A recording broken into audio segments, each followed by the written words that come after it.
तो फिर हमें ये 24 घंटा गुजारने का शेड्यूल बदल लेना चाहिए। हमें ये गौर करना चाहिए कि 24 घंटे में अगर हम अल्लाह रब्बुल आलमीन की किताब के लिए 24 मिनट नहीं निकाल सकते, तो सोशल मीडिया पे जो 12-12, 6-6 घंटे हम गुजार रहे हैं, वो वक्त कहाँ से आ रहा है?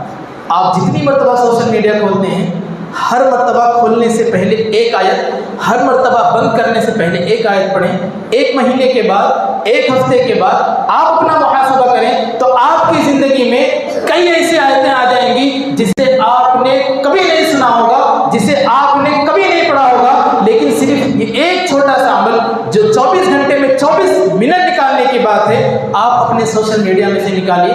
आप अपने सोशल मीडिया पर जो वक्त खर्च करते हैं उसमें से निकालिए और फिर अपनी ज़िंदगी में तब्दीली देखिए। अल कुरान हुज्जतुल लक औ अलैकुम, या तो अमल करके अपने हक़ में बेहतर बना लीजिए, या इसे छोड़ करके इस बात के लिए तैयार रहिए कि यही कुरान क़यामत के दिन हमारे खिलाफ गवाही बन सकता है।